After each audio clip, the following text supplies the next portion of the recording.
আসসালামু আলাইকুম রহমতুল্লাহি ওবরাকাতুহ। 1 মিনিট মাদ্রাসা ইউটিউব চ্যানেলে সম্মানিত দিনী ভাই বোনেরা, আমি আশা করি আল্লাহ তাআলার অশেষ রহমতে আপনারা ভালো আছেন, সুস্থ আছেন। আলহামদুলিল্লাহ। আজ হচ্ছে পবিত্র জিলহজ মাসের দ্বিতীয় দিন। প্রতিদিন আমরা একটি করে ভিডিও দিব। আসরের নামাজের পরে আপনারা এই ছোট্ট দোয়ার আমলগুলো মাত্র 11 বার করে পড়বেন। আল্লাহ তাআলা চাহে তো আপনার মনের আশা খুব দ্রুতই পূরণ হয়ে যাবে দিনী ভাই বোনেরা। আমি অনুরোধ করছি ভিডিওটি মনোযোগ দিয়ে সম্পূর্ণ দেখবেন এবং আগামীকালকের আমলের ভিডিওটি পাওয়ার জন্য অবশ্যই চ্যানেলটি সাবস্ক্রাইব করে বেল বাটনটি অন করে রেখে দেবেন। আমরা প্রত্যেকটি দোয়া কিংবা নিয়ম সমস্ত কিছু স্ক্রিনের মধ্যে দেখায় দেই, লিখে দেই দোয়াগুলো, যাতে করে আপনারা দেখে দেখে পড়তে পারেন। তাই অনুরোধ করছি ভিডিওটি মনোযোগ দিয়ে সম্পূর্ণ দেখুন। আরবি 12 মাসের সর্বশেষ মাস জিলহজ। এই মাসটি বছরের 4টি সম্মানিত মাসের একটি। অনেক বৈশিষ্ট্যের অধিকারী এই মাস। এই পবিত্র মাসের 10 তারিখে কুরবানির ঈদ পালনের মাধ্যমে বিশ্বের ধর্মপ্রাণ মুসলমানেরা আল্লাহর প্রিয় বান্দা হজরত ইব্রাহিম আলাইসাল্লাম ও হজরত ইসমাইল আলাইসাল্লামের অতুলনীয় আনুগত্য এবং মহান ত্যাগের পণ্যময় স্মৃতি বহন করে। আল্লাহ পাকের সন্তুষ্টির জন্য মুসলিম উম্মাহ প্রতি বছর হজব্রত পালন ও পশু কুরবানি করে থাকে। হজরত ইব্রাহিম আলাইসাল্লাম ও তার পুরো পরিবারের নজিরবিহীন কুরবানির ইতিহাস মানুষকে যে ত্যাগের শিক্ষা দেয়, তাতে উদ্বুদ্ধ হয়ে একজন মুমিন তার সব কিছুই আল্লাহর সন্তুষ্টির জন্য উৎসর্গ করতে সদা প্রস্তুত থাকে। হজরত ইব্রাহিম আলাইসাল্লাম এবং তার প্রিয় পুত্র হজরত ইসমাইল আলাইসাল্লাম এবং মা হাজেরার আল্লাহর প্রতি গভীর ভালোবাসার বহিঃপ্রকাশগুলো আল্লাহ তাআলা হজের অংশ হিসেবে গণ্য করেছেন। আর এই হজ ও কুরবানি সম্পন্ন করে থাকি এই পবিত্র জিলহজ মাসে দিনী ভাই বোনেরা, যার ফলে ইসলামে এই জিলহজ মাসের গুরুত্ব অধিক ব্যাপক। আমরা এই গুরুত্বপূর্ণ ফজিলতপূর্ণ এই মাসের দ্বিতীয় দিনে পৌঁছে গেছি, যা 1 থেকে 10 তারিখ পর্যন্ত যদি কেউ আমল করতে পারে, রব্বুল আলামিন তার মনের নেক আশা পূরণ করেন, তার গুনাহ মাফ করেন। তাই আসরের নামাজের পরে থেকে শুরু করে আমরা মাগরিবের আগ পর্যন্ত কিংবা যারা রোজা আছি তারা ইফতারের আগ পর্যন্ত ইফতার সামনে নিয়ে দোয়া করব। কারণ আসরের নামাজের থেকে শুরু করে ইফতারের আগ পর্যন্ত, সূর্য ডোবার আগ পর্যন্ত এই সময়টা অত্যন্ত গুরুত্বপূর্ণ সময়। এই সময় দোয়া আল্লাহ তাআলা বেশি বেশি কবুল করে থাকেন দিনী ভাই বোনেরা। আসরের 4 রাকাত ফরজ সালাত তাই প্রত্যেক প্রাপ্তবয়স্ক নরনারী আদায় করা উচিত।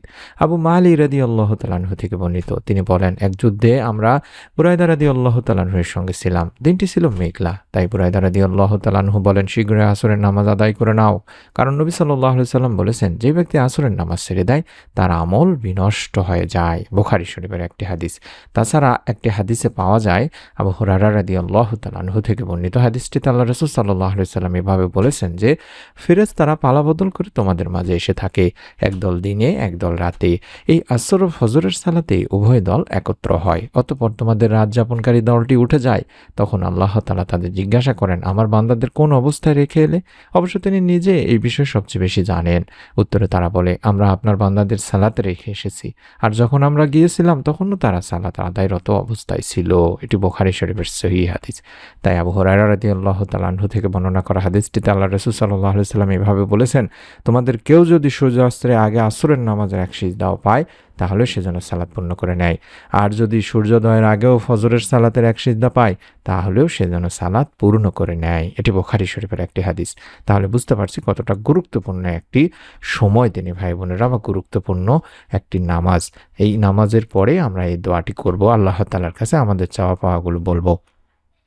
মানুষের জীবন মানেই চাওয়া পাওয়া, আশা আকাঙ্ক্ষা আর নানান সংকটের গল্প। ছোট শিশুর নিষ্পাপ চাওয়া থেকে শুরু করে বৃদ্ধ মানুষের দীর্ঘশ্বাস, সবার হৃদয়ে লুকিয়ে থাকে কিছু অপূর্ণতা, কিছু প্রার্থনা। কেউ রিজিক চায়, কেউ সুস্থতা, কেউ মানসিক শান্তি, কেউ বা চায় প্রিয়জনের ভালোবাসা কিংবা ক্ষমা, আবার কেউ চায় নেক সন্তানও। প্রতিটি মানুষই কখনো না কখনো মনে মনে ভাবে, যদি এমন একটি দোয়া থাকতো, যে দোয়া পড়লে আল্লাহ তাআলা বান্দার সব কথা শুনতেন, সব প্রয়োজন পূরণ করে দিতেন, মনের আশা পূরণ হয়ে যেত। সুবহানাল্লাহ, সুবহানাল্লাহ। প্রিয় নবী হযরত মুহাম্মদ সাল্লাল্লাহু আলাইহি সাল্লাম সত্যিই উম্মতের জন্য এমনই একটি দোয়া শিখিয়ে গেছেন। আর যে দোয়ার মধ্যে রয়েছে আল্লাহ তাআলার মহান নামসমূহের আহ্বান। আর যে নাম ধরে আল্লাহকে ডাকা হয়, সে দোয়াকে আল্লাহ ফিরিয়েই দেওয়া হয় না। সুবহানাল্লাহ, সুবহানাল্লাহ। আমি দোয়াটি আগে শিখিয়ে দিচ্ছি, নিয়মটি কিছুক্ষণের মধ্যে শিখিয়ে দিব। এই নিয়ম মেনে আমল করবেন, রব্বুল আলামিন আশা করা যায় আপনার মনের নেক আশা ইনশাআল্লাহ পূরণ করেই দেবেন। আল্লাহুম্মা ইন্নী আসআলুকা বিআন্না লাকাল হামদ লা ইলাহা ইল্লা আনতা আল মান্নানু বাদিউস সামাওয়াতি ওয়াল আরদ ইয়া জাল জালালি ওয়াল ইকরাম ইয়া হাইয়্যু ইয়া কাইয়্যুম। কখন কিভাবে পড়বেন নিয়মটি বলে দিব, যখন তখন আবারও বলে দিব, ইনশাআল্লাহ দেখাই দেব। আশা করছি মোবাইলে স্ক্রিনশট নিয়ে নিচ্ছেন, দেখতে পাচ্ছেন দোয়াটি। আবার বলছি, আল্লাহুম্মা ইন্নী আসআলুকা বিআন্না লাকাল হামদ লা ইলাহা ইল্লা আনতা আল মান্নানু বাদিউস সামাওয়াতি ওয়াল আরদ ইয়া জাল জালালি ওয়াল ইকরাম ইয়া হাইয়্যু ইয়া কাইয়্যুম। মোবাইলে স্ক্রিনশট না নিলে নিয়ে নিন, কোনো সমস্যা নেই। আবার যখন দেখাবো তখনও নিতে পারেন, আপনারা সংগ্রহ করে নিয়ে দেখে দেখেও পড়তে পারেন। এই দোয়ার অর্থই হচ্ছে, হে আল্লাহ, আমি তোমার কাছে প্রার্থনা করছি, এ সাক্ষ্য দিচ্ছে যে সব প্রশংসা আপনারই, আপনি ছাড়া কোনো সত্য উপাস্য নেই, আপনি মহাদাতা, আসমানসমূহ জমিনের স্রষ্টা, হে মহিমা ও সম্মানের অধিকারী, হে চিরঞ্জীব, হে সব কিছু ধারক ও রক্ষণাবেক্ষণকারী। এই দোয়া সম্পর্কে আল্লাহ রাসূল সাল্লাল্লাহু আলাইহি সাল্লাম কি বলেছেন জানেন? রাসূল পাক সাল্লাল্লাহু আলাইহি সাল্লাম এক ব্যক্তিকে এই দোয়া বলতে শুনে বলেছিলেন যে সে আল্লাহকে তার মহান নামের মাধ্যমে ডেকেছে, যে নামে ডাকলে আল্লাহ সাড়া দেন এবং যে নামে চাইলে তিনি দান করেন। সুবহানাল্লাহ, সুবহানাল্লাহ।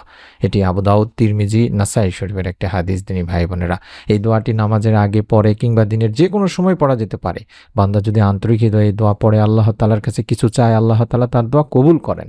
তবে যেই সময়গুলোতে দোয়া কবুল হয়, বিশেষ করে জিলহজ মাস 1 থেকে 10 তারিখ পর্যন্ত, অর্থাৎ ঈদের দিন পর্যন্ত আল্লাহ তাআলা দোয়া কবুল করে থাকেন। এই দিনে প্রতিদিন যদি আসরের সময় দোয়া কবুল হয়, এই সময়টাতে যদি আমরা প্রথমে ছোট্ট এই দরুদ শরীফটি 11 বার পড়ে নিতে পারি, তারপর দোয়াটি কম করে হলেও একবার পড়তে পারি, রব্বুল আলামিন আমাদের দোয়া ইনশাআল্লাহ কবুল করবেন। এই নিয়মটি মেনে আমল করবেন। আল্লাহুম্মা সাল্লি আলা মুহাম্মাদিন ওয়া আলা আলি মুহাম্মাদ, আল্লাহুম্মা সাল্লি আলা মুহাম্মাদিন ওয়া আলা আলি মুহাম্মাদ, আল্লাহুম্মা সাল্লি আলা মুহাম্মাদিন ওয়া আলা আলি মুহাম্মাদ। এভাবে অন্তত 11 বার পড়ে নেবেন। অন্তত কম করে হলো 3 বার যে দোয়াটি দেখাচ্ছি এই দোয়াটি পড়বেন। আল্লাহুম্মা ইন্নী আসআলুকা বিআন্না লাকাল হামদ লা ইলাহা ইল্লা আনতা আল মান্নান বাদিউস সামাওয়াতি ওয়াল আরদ ইয়া জাল জালালি ওয়াল ইকরাম ইয়া হাইয়্যু ইয়া কাইয়্যুম। আমি আবারও বলছি, দেখে দেখেও পড়বেন। আমি স্ক্রিনের মধ্যে প্রত্যেকটি দোয়া দেখায় দেই যাতে করে সহজেই আপনারা পড়তে পারেন। আল্লাহুম্মা ইন্নী আসআলুকা বিআন্না লাকাল الحمد لا إله إلا أنت المنان بديع السماوات والأرض يا ذا الجلال والإكرام يا حي يا قيوم। এভাবে পরে দোকানে হাত তুলে আল্লাহ তাআলার কাছে আপনি আপনার মনের যত নেক আশাগুলো তুলে ধরবেন। আমি মনে করি আপনারা যদি নিয়ত করে আমল করেন, রব্বুল আলামিন আপনাকে নিরাশ করবেন না। পরবর্তী এরকম ভিডিওগুলো দেওয়ার সঙ্গে সঙ্গে যাতে আপনি পেয়ে যান, তার জন্য আমি অনুরোধ করব, অবশ্যই চ্যানেলটি সাবস্ক্রাইব করে বেল বাটনটি অন করে রাখবেন এবং নতুন ভিডিও পাওয়ার জন্য অপেক্ষা করবেন। সকলে ভালো থাকুন, সুস্থ থাকুন। আসসালামু আলাইকুম ওয়া রাহমাতুল্লাহি ওয়া বারাকাতুহু।